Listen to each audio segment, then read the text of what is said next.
Hi ladies, I'm going to share with you my recruiting story, how I was recruited.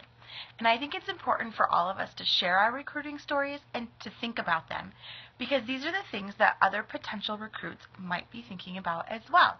Some of us may have had great experiences, maybe some of us didn't, and that's something that we can learn from. So a few years ago, I started noticing all these cute bags around.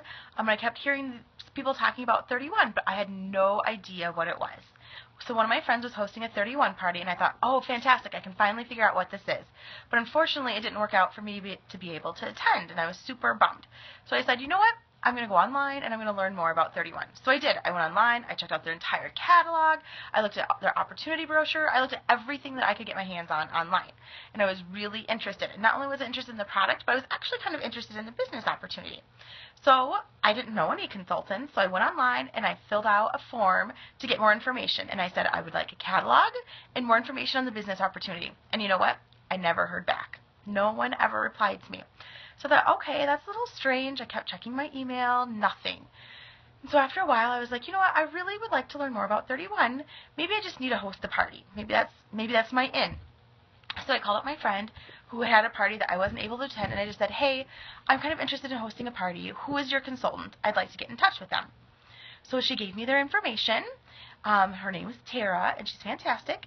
And so Tara and I got in touch, and I was hosting a party. And at this point, I was still kind of interested in the business opportunity, but I was also super pregnant. Like, I had my baby 1 week after my party. I was literally closing my party from the hospital room. So it just wasn't necessarily good timing for that. So, but Tara kept in touch with me. She knew I was interested in the opportunity. So every once in a while, she'd follow up. She'd just call and ask if I had any questions. And if you know me, I'm kind of a detail girl, so I have tons of questions. I probably was the most painful recruit for her, sadly. So she would talk to me. She probably talked to me on the phone like 5 or 6 times and emailed me a ton because I had questions. And I would just keep saying, you know what, I don't know that it's the right time, but keep in touch with me. And so she would. So when girls tell you they're not ready and it's not the right time, they might be just telling you the truth. They're not pushing you off.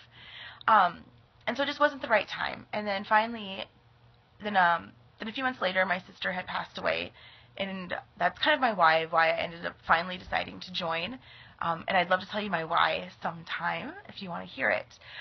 But shortly after that, I would say a few months after that, Tara had reached out to me. She had no idea what was going on.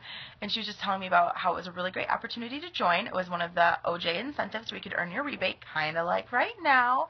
And so it just seemed that it was good timing. I had already had a baby. She was about 6 months at the time. And I really needed an outlet to get out of the house.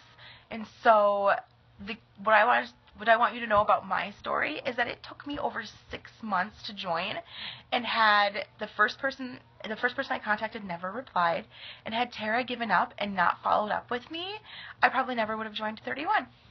So the key is in the follow-up and what you do after you have somebody who's a potential recruit and you put them on your potential recruit list.